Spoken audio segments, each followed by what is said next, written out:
برادران ملت، برادران اسلام، دین اسلام نے جو فرائض کسی مسلمان پر عائد کیے ہیں ان میں سب سے بنیادی اہم فریضہ تو نماز کا ہے، لیکن ایک فرض ایسا ہے کہ جس کا ذکر خالق کائنات قرآن مجید میں سینکڑوں بار نماز کے ساتھ ہی کر رہا ہے۔ یہ وہ فریضہ ہے کہ جس کے بارے میں ارحم امت سیدنا حضرت ابو بکر صدیق رضی اللہ تعالی عنہ خلیفہ بلا فصل یہ فرما گئے کہ جو شخص ان دو فرائض میں فرق کرے گا تو ابو بکر صدیق اس کے خلاف جہاد کرے گا، اور کیا بھی۔ دور صدیقی میں جہاد ہوا۔ وہ دو فرائض ہیں نماز اور زکوٰۃ، اقیموا الصلاۃ وآتوا الزکاۃ۔ البتہ ان میں فرق یہ ہے کہ نماز تو ہر عاقل بالغ مسلمان، مقیم غیر مقیم، ہر مسلمان پر فرض ہے، لیکن زکوٰۃ ہر مسلمان پہ فرض نہیں ہے۔ زکوٰۃ کی شرائط ہیں: نصاب کا پایا جانا، حولان حول سال گزرنا۔ زکوٰۃ کی فرضیت کی شرائط ہیں، لیکن ان شرائط کے پائے جانے کے بعد پھر زکوٰۃ مسلمان پر مرد ہو یا عورت ایسے ہی فرض ہے جیسے نماز فرض ہوتی ہے۔ نماز کی فرضیت میں یہ نہیں دیکھا جاتا کہ مرد ہے کہ عورت ہے، بس اگر شرائط پوری ہیں تو نماز فرض۔ تو جب نماز فرض، اگر زکوٰۃ کی شرائط پائی جائیں تو زکوٰۃ بھی اسی طرح سے فرض ہے۔ لیکن ہمارے معاشرے میں زکوٰۃ کے مسائل کا علم نہ ہونے کے برابر ہے۔ آج کی نشست میں ہم اسی پر گفتگو کرنے کی کوشش کریں گے کہ زکوٰۃ کے بنیادی مسائل کیا ہیں، تاکہ یہ اتنا اہم فریضہ جس کے بارے میں خالق کائنات نے نماز کے ساتھ اس کا تذکرہ کیا۔ کہیں رسول کائنات صلی اللہ علیہ وسلم کو حکم ہے کہ خذ من اموالہم صدقۃ تطہرہم وتزکیہم بہا، کہ آپ ان کے مالوں سے زکوٰۃ دیجئے تاکہ اس طرح ان کو پاک کیجئے، ان کو بابرکت بنائیے۔ کہ زکوٰۃ وہ فریضہ ہے جس سے مال بھی پاک ہوتا ہے، روح بھی پاک ہوتی ہے۔ مال بھی محفوظ ہوتا ہے، روح انسانی بھی محفوظ ہوتی ہے۔ مال پاک ہوگا نقصان سے، خسارے سے، چوری ہونے سے، آگ لگنے سے، تباہ ہونے سے، گم ہونے سے۔ اور دل پاک ہوگا دنیا کی لالچ سے، حرام کی محبت سے، دنیا کے نقصان سے۔ اور دل میں اور روح میں ایمان پیدا ہوگا، اللہ کی رحمت پیدا ہوگی، اور مال میں اللہ کی طرف سے برکت کا نزول ہو جائے گا۔ ان سے زکوٰۃ وصول کر لیجیے۔ اور کہیں اللہ پاک کتنی بڑی پیشکش کر رہے ہیں، ان تقرضوا اللہ قرضا حسنا یضاعفہ لکم ویغفر لکم ذنوبکم۔ اگر تم اللہ کو اچھے طریقے سے قرض دو، جو قرض دینے کا حق ہے، تو اللہ تمہارے گناہوں کو بخش دے گا، اور تمہارا مال تمہیں کئی گنا دوبارہ لوٹا دے گا۔ اب اللہ نے اس زکوٰۃ دینے کو، مالی عبادت کو اللہ رب العزت نے قرض قرار دیا۔ قرض، حالانکہ قرض تو وہ ہوتا ہے جو انسان اپنے پاس سے دے، قرض وہ ہوگا جو آپ اپنی ملکیت میں سے کسی دوسرے کو دیں گے، اور یہ قرض تو نہیں ہے کیونکہ ملکیت ہماری نہیں ہے۔ پورا قرآن بھرا ہوا ہے مما رزقناکم مما رزقناہم۔ قرآن کہتا ہے جو تمہارے پاس ہے یہ سب ہم نے تمہیں دیا ہے۔ تو اللہ خود دے کر خود کہتا ہے کہ تم میرے دین کے مطابق، حکم کے مطابق خرچ کرو گے تو گویا تم نے مجھے قرض دے دیا۔ یہ قرض اس معنی میں ہے کہ اللہ اپنی رحمت بتانا چاہتا ہے کہ دیکھو میں اپنی رحمت سے دیا میں نے ہے، تم دو گے تو تمہیں گویا کہ تم نے مجھے قرض دے دیا۔ تم نے اس غریب کو نہیں تھمایا، تم نے اس غریب کی مدد نہیں کی، تم نے مجھے دیا ہے، اللہ کو تم نے دیا۔ یہ معاملہ اس غریب کے ساتھ نہیں ہے، یہ معاملہ ساری کائنات کے خالق اور مالک کے ساتھ ہے۔ ایک تو یہ اس میں نکتہ ہے۔ دوسری اس میں یہ بات فرمائے گی کہ جیسے قرض لوٹانا واپس ہے، لازمی ہے، اگر 1 روپیہ بھی قرض ہے جس سے بھی لیا ہے، ماں باپ ہیں، بیوی بچے ہیں، بھائی بہن دوست ہیں، قرض کی ادائیگی فرض ہے، اولین فرض ہے۔ اللہ کے نبی ایسے شخص کے جنازے سے پیچھے ہٹ جاتے تھے کہ جس پہ قرض کا پتہ چلتا تھا، یا وہ معاف کر دیتا جس کا قرض ہے، یا کوئی ادا کر دیتا، یا کوئی اپنے ذمے لے لیتا۔ اور حدیث میں کہ قرض معاف ہوتا ہے نہ حج کرنے سے، نہ تبلیغ کرنے سے، نہ زکوٰۃ دینے سے، نہ نماز پڑھنے سے، نہ ہی راہ خدا میں شہید ہونے سے۔ اگر قرض کسی عبادت سے معاف ہوتا تو شہادت سے معاف ہو جاتا۔ تو جیسے قرض کی ادائیگی لازم ہے یا معافی تلافی ہے، اسی طرح اللہ پاک فرماتے ہیں کہ اگر تم میرے اس حکم پہ عمل کرو گے تو جیسے قرض لازمی واپس کیا جاتا ہے، اسی طرح میں تمہاری اس دولت کو جو تم نے راہ خدا میں خرچ کی ہوگی میں لازمی واپس کروں گا۔ یہ سمجھانا مقصد ہے۔ انسان یقین بہت دیر سے کرتا ہے، انسان شک شبے کے اندر پڑا رہتا ہے کہ پتہ نہیں نماز پڑھی ہے قبول ہوگی کہ نہیں ہوگی، روزہ رکھا ہے پتہ نہیں اللہ قبول کرے گا کہ نہیں، زکوٰۃ تو دے دی، گاڑے خون پسینے کی کمائی تھی، کسی کو ویسے ہی تھما دی، اب پتہ نہیں اس سے برکت ہوگی یا نہیں ہوگی۔ تو خالق ہمیں یقین دلاتا ہے کہ دیکھو جیسے تم قرض واپس کرنا لازم ہے، ایسے میں اپنی رحمت سے یضاعف لکم، جتنا تم نے دیا اتنا نہیں دوں گا، یضاعف کئی گنا بڑھا کے دوں گا واپس، یہ میرا وعدہ ہے۔ اور پھر اللہ عطا کرتا ہے، دنیا میں بھی دیتا ہے اور آخرت میں بھی دیتا ہے۔ ہمیں کبھی دنیا میں ایسے بڑے بڑے ڈیفالٹر تو نظر آئیں گے کہ جنہوں نے بڑا پیسہ کمایا، دولت کے انبار تھے، لیکن وہ اور ان کی نسلیں ایک وقت آیا کہ اوروں کے سہاروں پہ جینے پہ مجبور ہو گئی، محتاج ہو گئی، یہ تو نظر آئے گا۔ لیکن یہ نہیں کوئی دکھا سکتا کہ ایک انسان پابندی سے اپنے مال میں سے زکوٰۃ صدقہ خیرات نکالتا ہو پھر اس کی معیشت تباہ ہو جائے، ایسی مثال ملنا مشکل ہے۔ لیکن شرط ہے کہ زکوٰۃ یہ چیزیں اخلاص سے دی جائیں اور شرعی احکامات اور مسائل کے مطابق دی جائیں، اس لیے کہ زکوٰۃ انہوں نے فرض کی، طریقہ بھی انہوں نے بتایا، ان کی طرف سے آیا۔ اب فرض تو رب عالم نے کی زکوٰۃ، لیکن میں زکوٰۃ اپنی مرضی سے دوں تو اس کی گارنٹی نہیں ہے کہ یہ اللہ کے ہاں قبول ہے یا نہیں ہے، دگنا لٹتا ہے واپس کہ نہیں آتا ہے۔ تو شرط یہ ہے کہ ان کے طریقے کے مطابق دی جائے۔ اگر کوئی انسان خدا نخواستہ اسی پر جم کر بیٹھ جائے اور زکوٰۃ نہ دے تو خالق پھر کیا کہتا ہے کہ والذین یکنزون الذھب والفضہ ولا ينفقونها فی سبیل اللہ فبشرهم بعذاب علیم، کہ جو شخص سونا چاندی یعنی مال زکوٰۃ جمع کر کے بیٹھ گیا ہے اور اسے اللہ کی راہ میں خرچ نہیں کرتا، یعنی اس کی زکوٰۃ مالی واجبات نہیں دیتا، تو فرمایا کہ اس کو دردناک عذاب کی بشارت سنا دو۔ یہ بشارت کا لفظ یہ تنبیہ کے لیے ہے، ڈانٹ کے لیے ہے۔ اور بشارت عذاب علیم کی کیا ہے؟ یہ فرمایا اگلی اس آیت کے حصے کے اندر ہی، سورہ توبہ کی آیت نمبر 33-34 ہے، ریفرنس دیکھ سکتے ہیں۔ قرآن کہتا ہے کہ اس سونے چاندی کو، اس مال زکوٰۃ کو جس پر اس نے زکوٰۃ فرض تھی اور نہیں دی ہے، فرمایا اسی کو جہنم کی آگ کے اندر ڈال کے سلگایا جائے گا، اس کو گرم کیا جائے گا، اور زکوٰۃ نہ دینے والے شخص کے معاذ اللہ چہرے پر، اس کے پہلو پر اور اس کی پشت پر، پیٹھ پر اس گرم چیز کو معاذ اللہ لگا کے زکوٰۃ اس کو عذاب دیا جائے گا، اور کہا جائے گا ھذا ما کنزتم لانفسکم، آج مزہ چکھو اس دولت کا جس کو تم دنیا میں جمع کر کر کے رکھتے تھے۔ یہ ایک طرف بڑی پیشکش ہے کہ گناہ بھی معاف کروں گا، کئی گنا بڑھا کے دوں گا، اور ایک طرف یہ بات ہے کہ اگر غریب کا حق روک لوگے، زکوٰۃ کی چیزیں جو مال پہ واجب ہیں یہ غریب کا حق ہیں، یہ امیر کا ہے ہی نہیں۔ وفی اموالہم حق معلوم للسائل والمحروم، قرآن کہتا ہے یہ امیر کا ہے ہی نہیں، جو 2.5% زکوٰۃ کا ہے یہ امیر کا ہے ہی نہیں، اس کو نہ دینا ایسے ہی ہے جیسے کسی غریب کے گھر سے 2.5% اٹھا کے انسان قبضہ کر کے بیٹھ جائے۔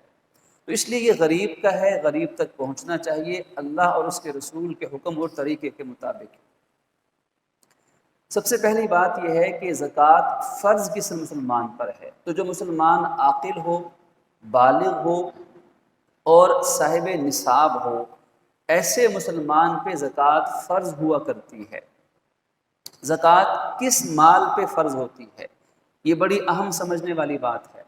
بنیادی طور پر زکوٰۃ کے، اگر ہم عشر وغیرہ کی بات ابھی نہیں کرتے، صرف زکوٰۃ کی بات کرتے ہیں، تو زکوٰۃ کے فرضیت کے لیے 4 اموال ہیں، 4 چیزیں ہیں جن کو اموال زکوٰۃ کہا جاتا ہے۔ ان 4 میں سے پہلی چیز نقد رقم ہے، کیش کی صورت میں۔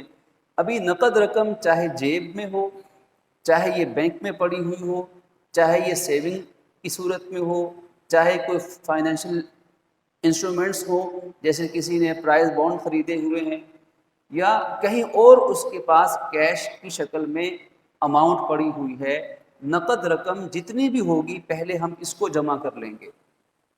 پھر اس کے بعد سونا ہے، گولڈ ہے۔ اب سونا چاہے وہ اپنے استعمال کے لیے ہے، چاہے وہ اپنے بچوں کے لیے رکھا ہوا ہے، چاہے وہ مرد کی ملکیت میں ہے، چاہے وہ عورت کی ملکیت میں ہے۔ تیسری چیز سلور ہے، چاندی۔ چاندی کا بھی یہی حکم ہے، اپنے لیے ہے، بچوں کے لیے ہے، قابل استعمال ہے، ویسے پڑی ہوئی ہے، ہر شکل میں، تھوڑی ہے، زیادہ ہے۔ یہ 3 چیزیں جمع ہو گئیں۔ ان 3 چیزوں پر تو اگر یہ 3 چیزیں کسی مرد و عورت کی ملکیت میں ہوئیں اور نصاب تک پہنچ گئیں تو یہ مال زکوٰۃ ہے، اس کا 2.5% دینا ہوگا۔ ان 3 کا تو سمجھنا آسان ہے، لیکن چوتھی چیز جو کاروباری حضرات کے لیے بڑی اہم ہے، جس کو عام طور پر جس کے بارے میں صحیح معلومات نہیں ہوتی، وہ ہے ٹریڈنگ، یعنی سامان تجارت۔ شریعت کی نظر میں سامان تجارت کون سا ہے؟ اب سامان تجارت تھوڑا ہے، زیادہ ہے، مشارکت ہے، مضاربت ہے، مرابحہ ہے، یعنی کاروبار کی کوئی بھی شکل ہے، اس سے ارننگ ہو رہی ہے، کمائی ہو رہی ہے، وہ کاروباری چیز، مال تجارت کون سا ہوتا ہے؟ اس کی تعریف یاد رکھنا بڑا آسان ہے، اور بڑے آسان طریقے سے ہم یاد رکھ سکتے ہیں کہ کاروباری چیز سے مراد پہلی 3 چیزیں ان کو نکال دیا، یعنی روپیہ، پیسہ، سونا، چاندی، ان کے علاوہ، ان 3 کے علاوہ جتنی بھی چیزیں ہوں، ان میں اگر 3 باتیں پائی جائیں، 3 شرائط، تو وہ مال تجارت ہے۔ بڑا آسان انشاءاللہ ہوگا۔ پہلی چیز یہ کہ ان 3 کے علاوہ جو چیز بھی ہو، اگر اس کو وہ چیز خریدی گئی، پہلی شرط، اگر وہ چیز خریدی نہیں گئی، جیسے وراثت میں مل گئی یا کسی نے تحفے کے طور پر دے دی، کوئی انعام نکل آیا، انعام کے طور پہ ملی، تو پھر نہیں۔ پہلی چیز سامان تجارت میں اس چیز کو خریدا گیا ہو، پرچیز کیا گیا ہو۔ دوسری شرط یہ ہے کہ اس کو خریدتے وقت کاروبار کی نفع لینے کی نیت کی گئی ہو۔ دوسری اہم شرط یہ ہے، اب چاہے کسی نے گاڑی خریدی، پلاٹ خریدا، گھڑی خریدی، موبائل خریدا، کوئی بھی چیز، کوئی بھی مال خریدا، اور خریدتے وقت یہ نیت کی کہ اس کو بیچوں گا اور بیچ کے نفع لوں گا۔ اب چاہے وہ 100 سال کے بعد بکے، 5-10 سال کے بعد بکے، چاہے وہ اسی لمحے 2 منٹ کے بعد دوبارہ بیچ دے، لیکن نیت میں یہ ہے کہ اس سے میں نفع لوں گا، اس کو بیچوں گا۔ یہ اہم شرط ہے بیچنے والی۔ اگر یہ شرط نہیں ہے، مثال کے طور پر ایک شخص نے پلاٹ لیا، پلاٹ پہ زکوٰۃ، دکان پہ، مارکیٹ پہ، مکان پر، اگر اس نے ان چیزوں کو اس نیت سے خریدا کہ میں اس کو بیچ کے آگے نفع لوں گا، جب اچھی قیمت ملے گی تب بیچ دوں گا، تو یہ چیز سامان تجارت ہے۔ لیکن اگر اس کی یہ نیت نہیں ہے، اس کی نیت یہ ہے کہ نہیں، میں پلاٹ لوں گا، 10 سال کے بعد گھر بناؤں گا، پلاٹ لے لیا ہے، بچے بڑے ہوں گے تو ان کی شادی، تعلیم، اخراجات پہ خرچ کروں گا، پلاٹ تو لے لیا ہے، لیکن نیت متعین نہیں ہے، نیت مقرر نہیں ہے، کچھ ابھی واضح نہیں ہے کہ پلاٹ تو آج خرید لیا، لیکن یہ نہیں واضح کہ بچوں کی شادی پہ لگانا ہے، گھر بنانا ہے، کرائے رینٹ پہ دینا ہے، یا نفع لینے کی نیت سے اس کو آگے بیچنا ہے۔ تو جب تک نیت طے نہیں کریں گے تب تک زکوٰۃ کا فیصلہ بھی نہیں ہو سکے گا، اس پہ زکوٰۃ نہیں ہوگی۔ جس دن نیت طے ہو گئی، مثلا 2 دن کے بعد یا 2 سال کے بعد نیت طے کر لی کہ بس اب میں نے تو اس کو نفع کے لیے کرنا، تو پھر زکوٰۃ دے دینی چاہیے۔ تو دوسری اہم شرط، اس چیز کو خریدا، خریدتے وقت آگے بیچنے کی نیت کی۔ اور تیسری اہم شرط وہ یہ ہے کہ جب اس شخص پہ زکوٰۃ کا سال پورا ہو گیا، حولان حول پورا سال گزر گیا، تو اس وقت بھی اس چیز کے بارے میں کاروبار کی ہی نیت باقی تھی، نفع کی نیت اور بیچنے کی نیت باقی تھی۔ اب مثال سے سمجھ لیجیے، جیسے ایک انسان نے پلاٹ خریدا، کوئی پراپرٹی خریدی اور نیت کی کہ اس کو میں نفع کے ساتھ بیچوں گا، اور مثال کے طور پر 10 رمضان آج کے دن اس کا سال پورا ہو گیا اور آج بھی اس کے بیچنے کی نیت ہی ہے۔ اب اس کا سال پورا ہو گیا، زکوٰۃ دینا فرض ہو گئی۔ لیکن اگر 9 رمضان کو ایک دن پہلے بھی اگر کسی وجہ سے نیت بدل گئی، کسی واقعی وجہ سے نیت بدل گئی کہ نہیں اس کو اب بیچنا نہیں ہے، کوئی ضرورت ایسی آ گئی یا ارادہ بالکل بدل گیا کہ اب اسے بیچنا نہیں بلکہ فلاں کام، اس پہ گھر بنانا ہے، تو اب جب سال مکمل ہوا اور بیچنے کی نیت نہیں رہی تو اس چیز کی زکوٰۃ بھی فرض نہیں ہوگی۔ امید ہے کہ اس مسئلے کو انشاءاللہ سمجھنا آسان ہوگا۔ اگر پھر بھی کسی دوست کو سمجھ میں نہ آ سکے تو پھر علماء سے، مفتیان کرام سے جمعۃ المبارک کے بعد بندہ بھی حاضر ہے، آپ رجوع فرما سکتے ہیں۔ تو خلاصہ یہ ہے کہ 4 چیزیں اموال تجارت ہیں، اموال زکوٰۃ ہیں، ان میں روپیہ پیسہ ہے، سونا چاندی ہے اور سامان تجارت ہے۔ سامان تجارت میں 3 باتیں ہیں، اس چیز کو خریدا گیا ہو اور خریدتے وقت آگے بیچنے کی نیت کی ہو، اور جب سال مکمل ہوا ہو تو اس وقت بھی بیچنے کی نیت، کاروبار کی نیت برقرار رہی۔ تو اب یہ چاروں چیزیں ہیں۔ ان کے علاوہ کچھ اور اشیاء بھی ہو سکتی ہیں، جیسے شیئرز، کسی نے اگر شیئرز خریدے ہیں تو شیئرز پر بھی زکوٰۃ ہوگی۔ اس کی شیئرز کی بھی مختلف صورتیں ہیں۔ ایک صورت شیئرز کی یہ ہے کہ ایک آدمی نے شیئر خریدے لیکن آگے بیچنے کی نیت نہیں ہے، بلکہ یہ نیت ہے کہ وہ کمپنی کے شیئر پڑے ہوئے ہیں، سال کے بعد کمپنی کی طرف سے مجھے پروفٹ جو ہوگا شرح سے وہ ملتا رہے گا۔ اب یہ جو شیئر کمپنی والے ہیں ان کے زکوٰۃ کا حکم اور ہے، اور وہ شیئرز جو اس نے آگے بیچنے کی نیت سے خریدے ہیں کہ آج شیئر 1 لاکھ روپے کے خرید لیے اور اب جب نفع ہوگا اس وقت بیچ دوں گا، تو جو شیئر اس نے نفع کی نیت سے خریدے کہ اسے بیچ کر آگے نفع پروفٹ لوں گا، تو وہ بھی اسی طرح سامان تجارت ہے جیسے کہ ابھی آپ کے سامنے تفصیل اس کی عرض کر دی گئی۔ ان کی بھی قیمت لگا کر زکوٰۃ میں ان کے مال کو بھی شامل کیا جائے گا۔ لیکن اگر شیئرز وہ ہیں جو بیچنے کی نیت سے نہیں خریدے بلکہ کمپنی کے شیئر پڑے ہوئے ہیں، سال کے بعد کمپنی کی طرف سے نفع مل جائے گا، تو ان شیئر کے بارے میں تھوڑی سی تفصیل ہے۔ اس میں پہلے ہمیں کمپنی سے یہ جاننا پڑے گا کہ کمپنی کے کتنے ایسٹس یا اثاثہ جات ایسے ہیں جو برائے فروخت ہیں، خام مال ہے، تیار شدہ مال ہے اور پروسیس میں مال چل رہا ہے۔ تو جو چیزیں جتنے، مثال کے طور پر 60% کمپنی کے اثاثہ جات وہ ہیں جو برائے فروخت ہیں یعنی سامان تجارت ہیں، اور 40% کمپنی کے ایسٹس وہ ہیں کہ جو برائے فروخت نہیں ہیں، جیسے مشینری ہے یا ڈیلیوری کے لیے گاڑیاں ہیں یا بلڈنگ ہے یا کوئی اور چیز ہے، جو چیزیں بیچنے کے لیے نہیں ہیں۔ اب 60% چیزیں بیچنے کے لیے ہیں برائے فروخت، اور 40% کمپنی کے وہ اثاثہ جات ہیں جو کہ فکس ایسز ہیں، جو اس نے بیچنے نہیں، ضروریات کی چیزیں ہیں۔ تو اب دیکھا جائے گا کہ ایک آدمی کے پاس مثال کے طور پر 100 روپے کے شیئر ہیں، 1 لاکھ روپے کے شیئر ہیں، تو جو شیئرز 60% والے ہیں، یعنی وہ چیز جو کمپنی نے بیچنی ہے، جو اس شخص نے لے رکھے ہیں، اس کے سامان تجارت میں شامل ہیں، یہ شیئرز ان پر زکوٰۃ نہیں ہے۔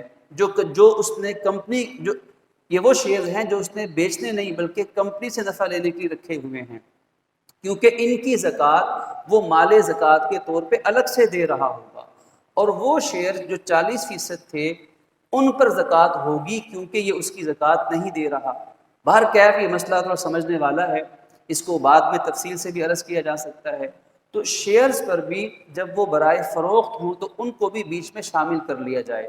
اب ان تمام اشیاء کو جمع کر لیا جائے یہ جتنی اشیاء بھی ہیں کسی کی ملکیت میں، چاہے وہ سب ہوں چاہے ان میں سے کوئی ایک ہے یا دو ہیں، جب ان کی مالیت نصاب تک پہنچ جائے، اور نصاب سے مراد ہے 52.5 تولے چاندی کی قیمت، 52.5 تولے چاندی کی قیمت، اگر یہ چیزیں نصاب تک پہنچ گئی، ایک آدمی کے پاس مثال کے طور پر 1 تولے سونا ہے، 1 تولہ سونا، اور ساتھ اس کے پاس 500 روپے بھی ہے، 1000 روپیہ جیب خرچ بھی پڑا ہوا ہے، اب اس کا نصاب صرف سونا نہیں رہے گا، 7.5 تولے سونا نصاب نہیں ہوگا، بلکہ نصاب کنورٹ ہوگا چاندی پر، اور چاندی کا نصاب ہے 52.5 تولے چاندی۔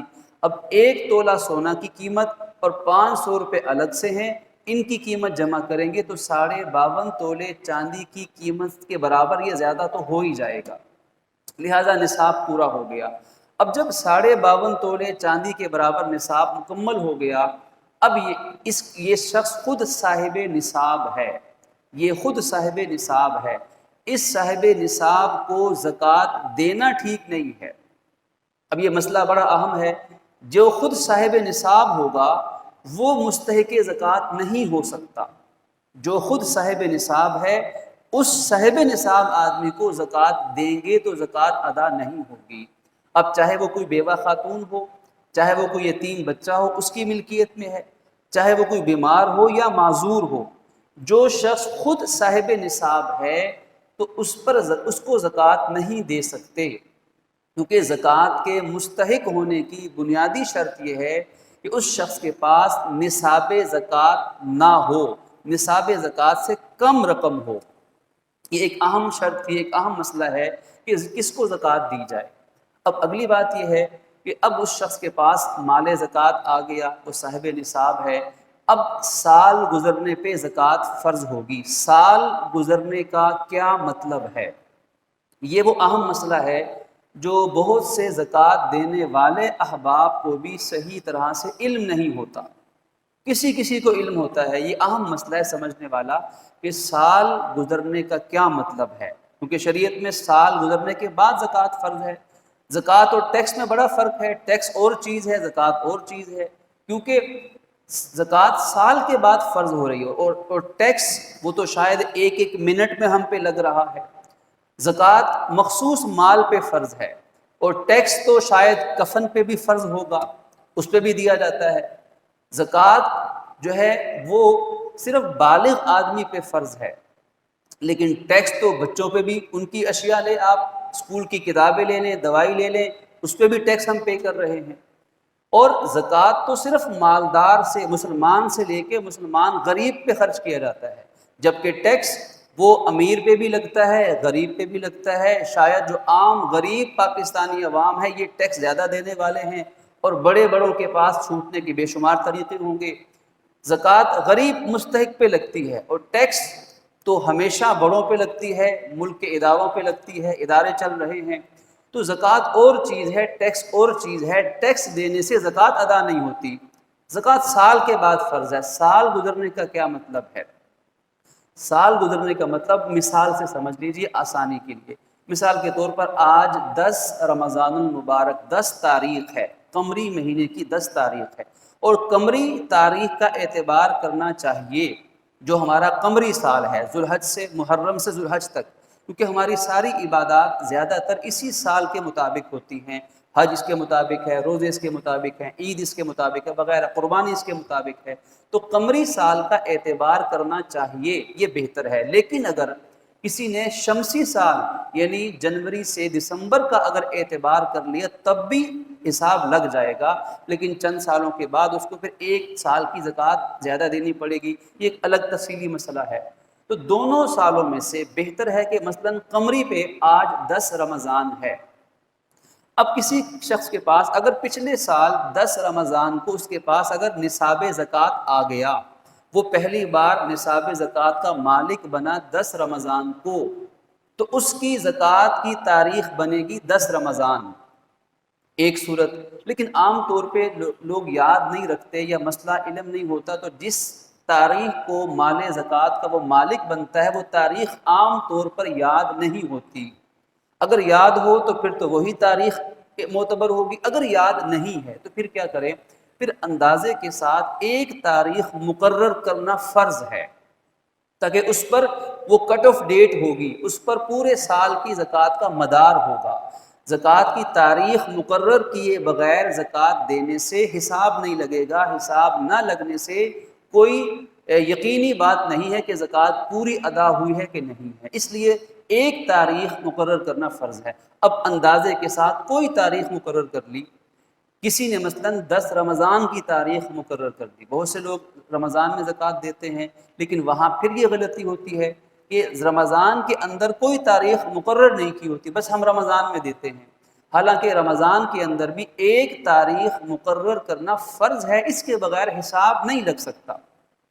تو 10 رمضان تاریخ تھی، آج 10 رمضان کی تاریخ آ گئی، اب اس کے پاس جتنے اموال زکوٰۃ ہیں، جو کچھ بھی مال زکوٰۃ ہوگا اس سارے کو جمع کیا جائے گا، اس کا حساب لگایا جائے گا کہ آج کی تاریخ میں سونے کی قیمت کتنی نکلتی ہے اور سامان تجارت کی قیمت کتنی نکلتی ہے، کیش کتنا ہے، ان سب کا حساب لگایا جائے گا۔ لگانے کے بعد اگر اس پر قرض ہے تو، کیونکہ قرض کی بھی دو قسمیں ہیں، ایک قسم قرض کی وہ ہے جو قرض بیچ میں سے نکال دیا جائے گا، لیس کیا جائے گا، یعنی منہا کیا جائے گا، اور ایک قرض وہ ہے جو منہا نہیں کیا جائے گا۔ اگر وہ قرض نکالنے والا ہے تو اس کو لیس کر دیں گے، مثلاً 10 لاکھ روپے اماؤنٹ بن گئی، 10 کروڑ اماؤنٹ بن گئی، اس میں سے اس پر 1 لاکھ وہ قرض تھا جو زکوٰۃ کے مال میں سے نکالا جا سکتا ہے، تو 1 لاکھ روپیہ اس نے نکال دیا، اور باقی تمام چیزوں کی قیمت جمع کر کے آج کی تاریخ میں اس کے پاس 9 لاکھ 90 لاکھ جتنی بھی ہے، اتنی اماؤنٹ اس پر بن گئی، اس کے پاس اب موجود ہے، یہ اس کا مالک ہے۔ اب جتنی اماؤنٹ بھی نکلے گی اس کا 2.5% زکوٰۃ کے طور پر دینا آج کی تاریخ میں فرض ہو گیا۔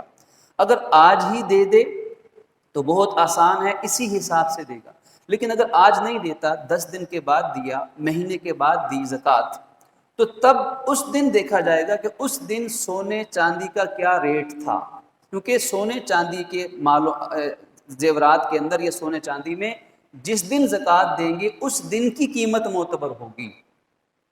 اور اسی طرح جو سامان تجارت ہے یا پلاٹ ہے، اس کی کون سی قیمت معتبر ہوگی، کیونکہ ہول سیل پرائز بھی ہوتی ہے، ریٹیل پرائز ہوتی ہے، اور سارا مال کوئی اکٹھا بیچ دے، پوری دکان پورا سٹور بیچ دے تو اس کی قیمت اور کم ہوگی، وہ بھی۔ تو اب تینوں میں سے کوئی سی قیمت لگائی جا سکتی ہے کہ اگر پورے دکان سٹور میں موجود پورا سامان 10 پلاٹ اگر سارے اکٹھے بیچ دوں تو پھر قیمت کم ملے گی، یہ بھی لگائی جا سکتی ہے، اور ہول سیل پرائز اس سے کچھ اوپر ہوگی، وہ بھی، اس کا بھی اعتبار کر سکتے ہیں، اور ریٹیل کی پرائز پہ کر لیں تو اس میں قیمت اور زیادہ ہوگی۔ تو جو ان تینوں میں سے قیمت لگانا چاہیں وہ لگا سکتے ہیں، وہ لگا کے اپنے باقی مال میں جمع کی، اور یوں حساب مکمل ہو گیا۔ اب یہ جو زکوٰۃ فرض ہوئی، اب کسی شخص نے پیشگی زکوٰۃ دے دی، ابھی زکوٰۃ آج فرض ہونی تھی، اس نے گزشتہ سال میں بیچ میں تھوڑی اکٹھی کر کے زکوٰۃ پہلے سے دے دی تو وہ ادا ہو گئی، اس کا حساب بھی آج لگا لیا، دونوں کو برابر سرابر کر دیا۔ زکوٰۃ فرض تھی 1 لاکھ روپے، اس نے دے دی 90,000، تو 10,000 دینا باقی ہے۔ 1 لاکھ تھی، 1 لاکھ دے دی تو زکوٰۃ پوری ہو گئی، اب اگلے سال کی دے گا۔ اور اگر 1 لاکھ فرض ہوئی، آج حساب لگایا لیکن دے دی 1,10,000 روپے، تو جو 10 اوپر چلے گئے اس کا کیا کرنا ہے؟ تو اس میں حکم یہ ہے کہ چاہے اس کو اگلے سال کی زکوٰۃ کنسیڈر کر لیا جائے کہ اگلے سال کی زکوٰۃ دے دی، اگلے سال 10 مائنس کر دیا جائے، یا اس کو نفلی کی نیت کر دی جائے۔ تو احتیاط اس میں بھی ہوتی ہے کہ 2.5% کے بجائے 3% زکوٰۃ دے دی جائے، تاکہ حساب میں کہیں کوئی کمی بیشی رہ جائے تو اللہ اس کو پورا فرما دے۔ اب یوں 2.5% جتنا بنتا تھا وہ جمع کر لیا، اب یہ دینا ہے مستحق زکوٰۃ کو۔ کچھ رشتہ داروں کو زکوٰۃ نہیں دے سکتے، جیسے سگے ماں باپ، سگی اولاد اور میاں بیوی، ان 3 رشتوں میں آپس میں زکوٰۃ نہیں دی جا سکتی۔ اس کے علاوہ اگر زکوٰۃ دینا چاہیں تو سب سے پہلے رشتہ داروں میں دیکھیں کہ مستحق زکوٰۃ کون ہے۔ رشتہ دار کو زکوٰۃ دینے کا چاہے بہن بھائی ہیں، ان کی اولادیں ہیں اور محرم رشتے ہیں، ان 3 کے علاوہ سب کو زکوٰۃ دینے کا دگنا فائدہ، ڈبل فائدہ ہے کہ زکوٰۃ بھی ادا ہوگی اور صلہ رحمی کا ثواب بھی ملے گا۔ اگر ان میں کوئی نہیں تو پھر اہل دین میں، اہل علم میں مدارس ہیں، علماء ہیں، اہل علم ہیں، ان کو زکوٰۃ دینے کا ڈبل فائدہ ہے، کیونکہ فرض بھی ادا ہوا اور دین کی خدمت بھی ہوئی۔ اس کے علاوہ کسی فلاحی ادارے کو، کسی ہاسپٹل کو اور یہ کسی اور تنظیم کو دیں تو دو شرطوں کا خیال رکھا جائے۔ نمبر 1، پہلی چیز یہ کہ وہ لوگ مسائل زکوٰۃ کا علم رکھتے ہوں۔ اگر ان کو مسائل کا علم ہی نہیں تو وہ زکوٰۃ کا مال کیسے خرچ کریں گے؟ مسائل کا علم ہو، اور دوسری چیز یہ کہ وہ دیانتدار ہوں اور زکوٰۃ کے احکامات کو دیکھتے ہوئے دیانتداری سے یہ غریب مستحق کا حق اس تک پہنچانے کی کوشش کریں۔ تو جن میں یہ دو شرائط پوری ہوتی ہوں کسی کو بھی زکوٰۃ دے سکتے ہیں۔ اللہ پاک سے دعا ہے کہ ہمیں دین کے ہر حکم کو شریعت کے مطابق ادا کرنے کی توفیق عطا فرمائے۔ وآخر دعوانا ان الحمد للہ۔